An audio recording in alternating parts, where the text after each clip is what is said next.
Well, your son talked about how when you got locked up, you couldn't really have anything in your name. So I guess the house was in your grandmother's name, and now the money is, going away. They had to sell the house, and now your family's going through financial hardship because of your situation.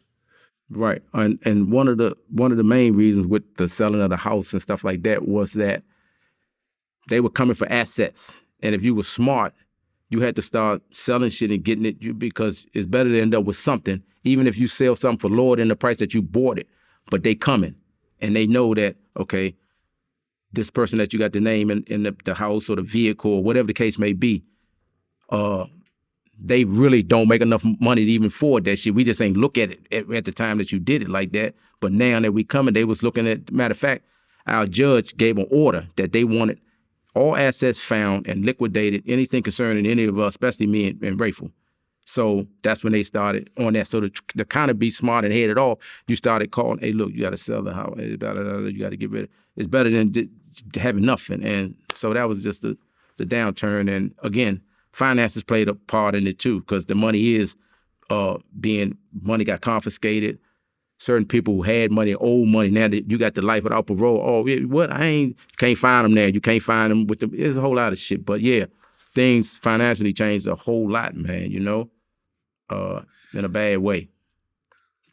Yeah, and this is a story that I've heard time and time again. I remember when I interviewed Freeway Ricky, who was one of the biggest drug dealers on the West Coast. He was in Long Park with me. We was on the same unit, Freeway Rick. Yeah, Rick Ross. Nice.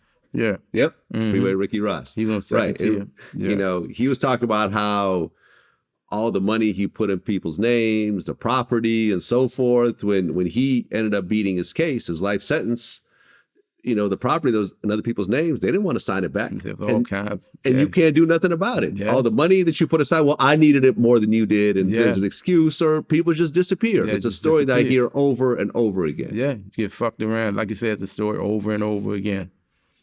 But you have no choice at that time when you're in the criminal life. You got to do it that way. That's the only way it's done. And then when the shit hit the fan, you get fucked around for the most part.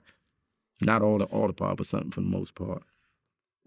Well, right around the same time that you get sentenced, Rayful Edmond gets sentenced for life without parole as well as his mother gets 14 years for her involvement in his enterprise. She initially got 20-something at our first. She got 20, 23, 24 years. Got it on appeal, got it dwindled down to 14, and she wound up doing, Right. And some of his sisters and his cousins were also wrapped up in this whole situation. Right. So at the time that both you guys get arrested, your son, Tony Lewis Jr., is actually really close to Rayful Edmond. Right. And the two would, talk on the phone. He'd go visit him in prison and everything else like that. But during the time that Rayful was incarcerated, he started to actually continue to deal drugs, allegedly even at a higher level than he was doing on the street. Right. Did you know about this while you were locked up yourself?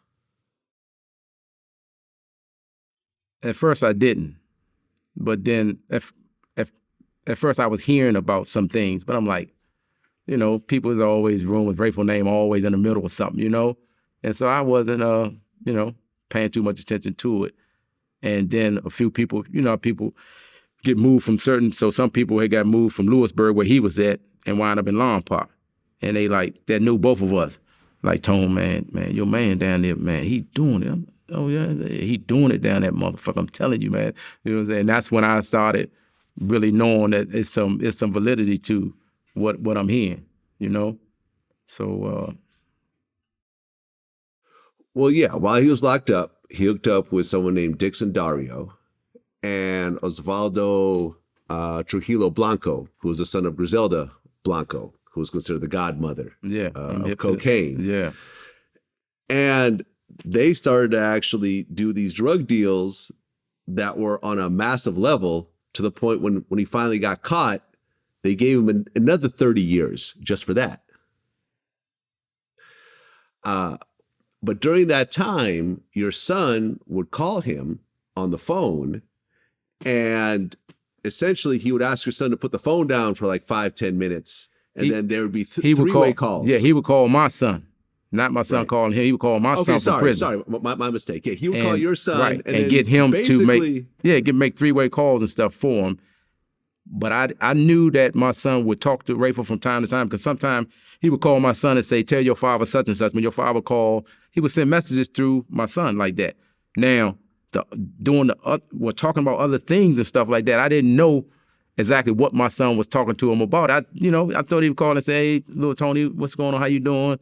Da, da, da, da. And then as time went on, I started to find out, he was calling my son, and so I talked to my son, what is y'all talking about on this phone? So what Rayful, but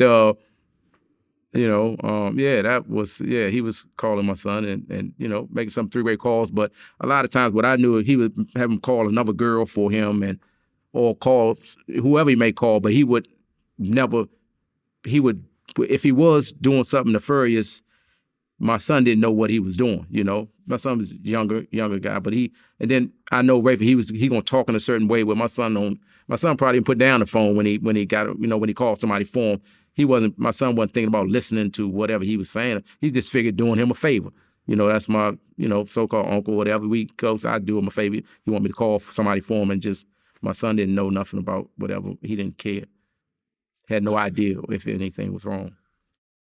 Right. But then one day, Rayful called your son and said, look, you're about to hear something in the media, and just know that I had my reasons. Exactly. And I got a similar call from him when I was in USP Lawn Park around about the same time.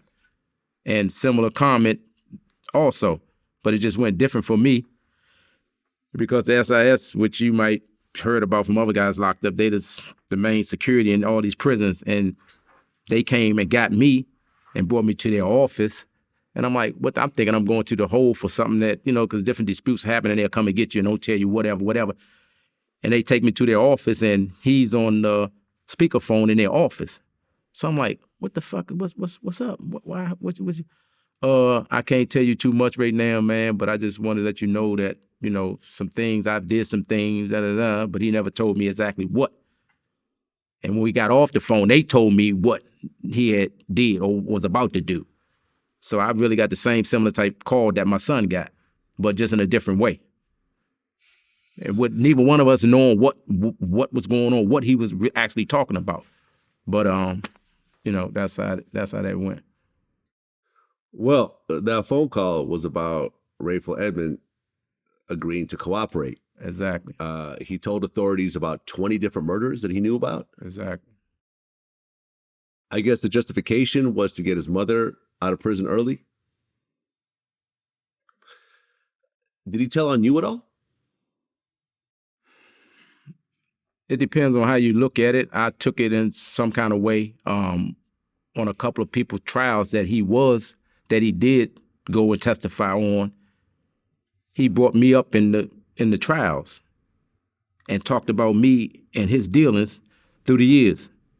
At the time, I got things in on appeal, and I'm feeling some kind of way because I'm like, what the fuck is you bringing my name? Or whatever you got yourself into, whoever you dealt with, or that's y'all business.